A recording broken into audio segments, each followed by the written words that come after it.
Experience 2 type of experiences ఇక్కడ ఉన్నాయి. 5 years నేను జాబ్ చేశాను, అది job experience. This is the first type. But you forgetting time is another experience. That is most important, whether time based or time beyond. ఇప్పుడు meditation చేస్తూ time చూస్తున్నావా, నువ్వు meditation చేయట్లేదని అర్థం. ఇన్ని గంటలు కూర్చున్నాను, గంట అయింది, 4 గంటలు చేశాను, ఇదంతా నిజం కాదు.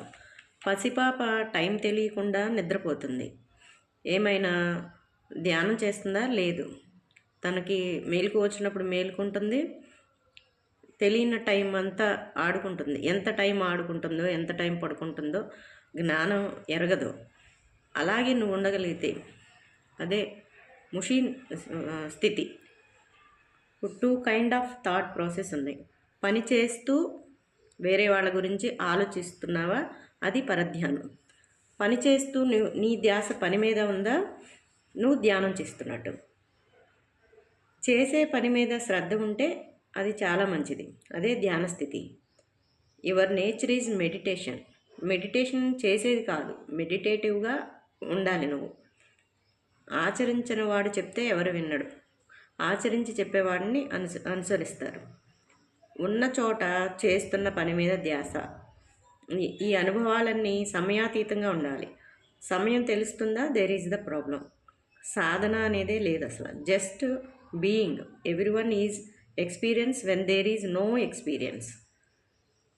అనుభవాలు 2 రకాలు, ఒకటి సమయాతీతం, ఇంకొకటి సమయానికి లోబడి. శివలింగం నిరాకారం, సృష్టికి మూలమైన ఆకారం. నువ్వు కూడా నిరాకారంలోకి రావాల్సిందే. అత్యున్నతమైన మానవ జాతి ఉద్భవించింది, క్రైమ్ రేట్ తగ్గింది. శివుని యొక్క 3వ కన్ను సీసీ కెమెరా వచ్చింది. ఎక్కువ క్రైమ్కి అవకాశం లేదు. ఎవరెస్ట్ శిఖరంపై నిలబడింది మానవ జాతి. ఇప్పుడు ఏఐ రోబో సిస్టమ్ వచ్చింది, అంటే మోడరైజేషన్ వస్తుంది.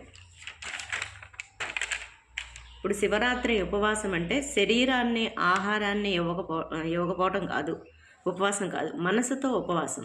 దేనిని మనసుతో తాకపోవటం. ఉపకారం, ఉపాధ్యక్షుడు, ఉపనిషత్. ఉప అంటే దగ్గరగా ఉండటం, మైండ్లెస్ స్టేట్. ఉప అనే పదార్థం అంటే పదార్థానికి దగ్గరగా ఉండటం కాదు, దేనికి అంటే నీకు నువ్వు దగ్గరగా ఉండటం, సెల్ఫ్ రియంబరెన్స్. జాగరణ అంటే మార్నింగ్ నైట్ నీకు నువ్వు దగ్గరగా ఉండటం. ఏకాదశి శివరాత్రి ఉపవాసాలు కాదు.